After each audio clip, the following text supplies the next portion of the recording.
Hi guys, here we are doing a custom tower again. It's a great single unit. We've got cargo net, monkey bars in the middle and rock wall, cargo net on the back of here. It's completely adjustable. You could have two slides, fireman's poles, move the cargo net around on this corner, have something off the back as well. You could fit a swing or make it even longer, put a crow's nest on there, but a bit muddy, sorry. Here to have a look at some of the wood. So this is equivalent wood here. This is the sort of leg that you get on a billabo playset. That's the leg that we fit as our custom tower.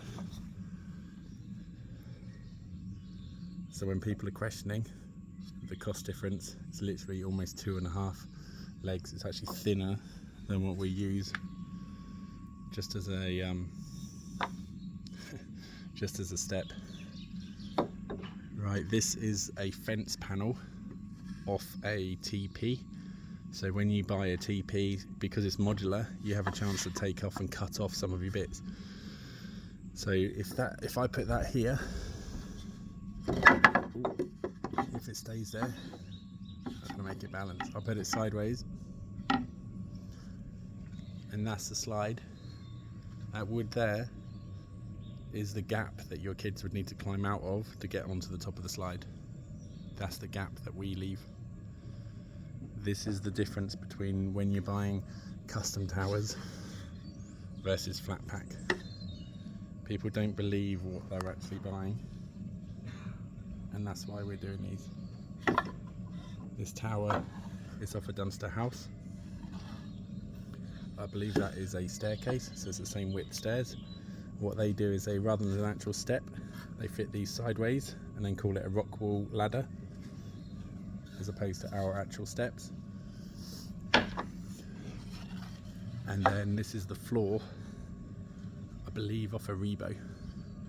So when people are looking at our standard single towers versus Rebo, this is what you're going to be getting. So that's the length difference in our towers. So if you're buying 4 Rebo towers, that's the size of one of our platforms.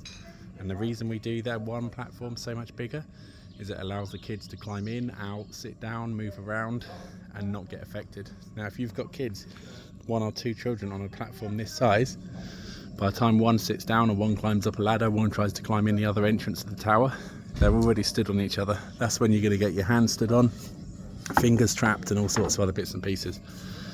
So I hope that shows you the difference between a custom and flat pack wood. So let me know if you want a tower. If you want one of these towers or you're buying a flat pack, then do let us know. We're still doing installs, it's not an issue. Like, they fit budgets, they fit play sets. Like, you know, if you've got small kids or just an individual kid or a tiny garden, as long as it's flat and level, then we can come and install that tower for you.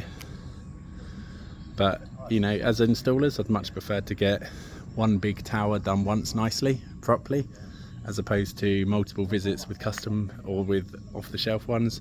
If the off-the-shelf has anything missing, then obviously we do charge, and then you'd need to then pay for another recall. So just bear that in mind. With these custom towers, again, the quotes do come in more, but you're paying a one quote as a finished product, and we will bring extra wood, extra bits, extra cement and make it exactly as you want. If you have a thin garden, you can put the slide on the end, for example, and you can make a long thin garden. It fits down the side of garages and other bits and pieces. You don't have to have the slide sticking out and the conventional look. So just let us know. Peter, climbingframeinstaller.co.uk. Thank you very much.